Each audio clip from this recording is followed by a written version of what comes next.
দুলুরানির রান্নাঘরে সবাইকে স্বাগত। আজ আমি রান্না করব চিকেন কিমা দিয়ে বাঁধাকপি। তো তার জন্য আমি এখানে নিয়েছি 200 গ্রাম কিমা, চিকেন কিমা। এখানে হাফ কিলো সাইজের একটা বাঁধাকপি নিয়েছি।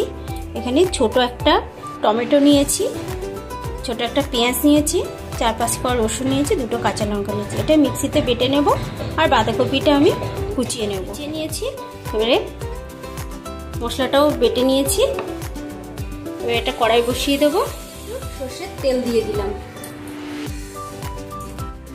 এবারে পেস্ট করে রাখা মশলাটা দিয়ে দেব।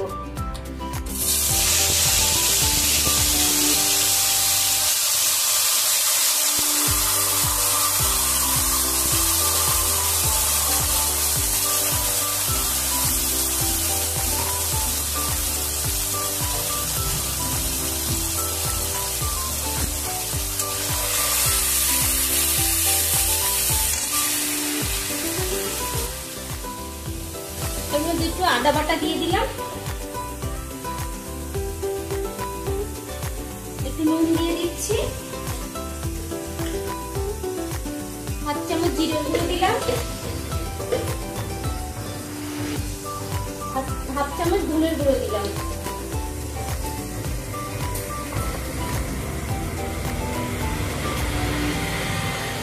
হাফ চামচ হলুদ দিলাম। এবার মশলাটা ভালো করে কষিয়ে নেব।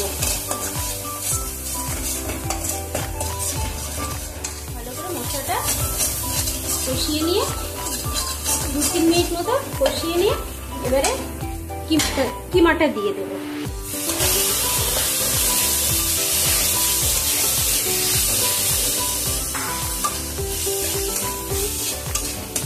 কিমাটা দিয়ে আমি এরকম একটু ভালো করে মশলাটা মিশিয়ে নেব। ভালো করে মশলাটা মিশে যাচ্ছে। এবার এরকম করে আমি 10 মিনিট মতো ভালো করে কষাবো, কষিয়ে নামিয়ে দেবো। ভালো করে মেশানো হয়ে গেছে। এবার আমি 2-3 মিনিট মতো এরকম করে ভালো করে নেড়ে ছেড়ে একটু ভালো মতো করে নেবো। কারণ বেশি কিমা, চিকেন কিমা তো বেশি সেদ্ধ করা লাগে না, আবার বাঁধাকপির সাথে সেদ্ধ হবে, এর জন্য বেশি সেদ্ধ করা লাগবে না। আমি 2-3 মিনিট মতো এরকম ভাজা ভাজা করে নামিয়ে দেবো। এই যে হয়ে এসছে, এবারে আমি সেটাকে নামিয়ে নেবো। একটা কড়াই বসিয়েছি। এবার কড়াইতে আমি একটু সর্ষের তেল দিয়ে দিলাম। হয়ে গেছে। 2টো তেজপাতা দিয়ে দিলাম, একটু গোটা জিরে দিয়ে দিলাম,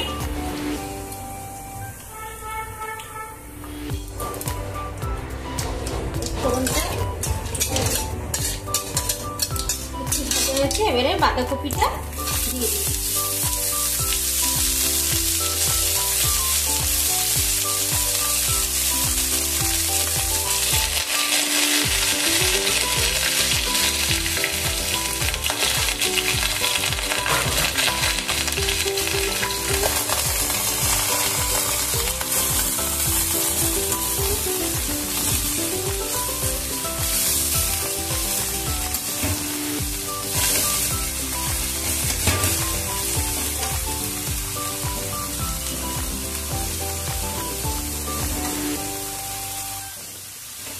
এবার এর মধ্যে একে একে 1 চামচ নুন দিলাম। নুন আপনাদের স্বাদ মতো আপনারা দেবেন। হাফ চামচ মতো আদা বাটা দিলাম, হাফ চামচ জিরের গুঁড়ো দিলাম, হাফ চামচ ধনের গুঁড়ো দিলাম, হাফ চামচ মতো হলুদ দিলাম, 2টো কাঁচা লঙ্কা দিয়ে দিলাম। এইবার আমি এটাকে ভালো করে নাড়াচাড়া করবো।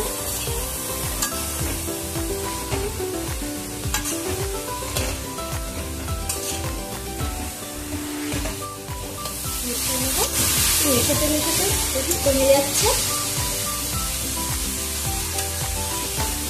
এর মধ্যে কিমাটাও দিয়ে দেবো,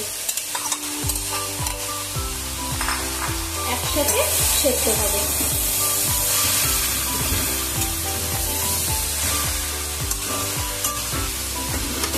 ভালো করে এগুলো মিশিয়ে নেব।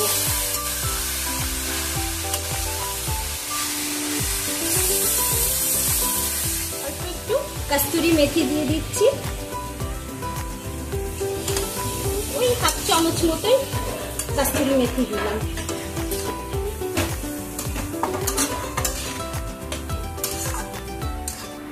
এবারে এটাকে 5-7 মিনিটের জন্য ঢাকা দিয়ে দেব।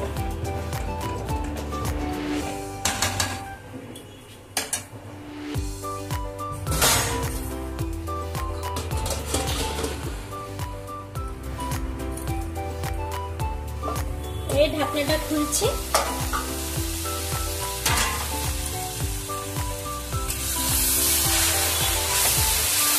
কিছুটা নরম হয়ে আসছে। এবারে আমি একটা সুগার ফ্রি দেবো, একটা সুগার ফ্রি দিলাম, আপনারা চাইলে চিনি দিতে পারেন।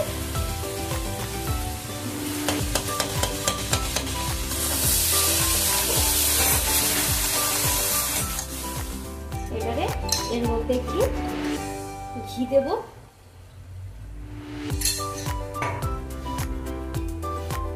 গরম মশলা দিলাম, দিয়ে এবারে এটাকে ভালো করে মিশিয়ে নামিয়ে দেব।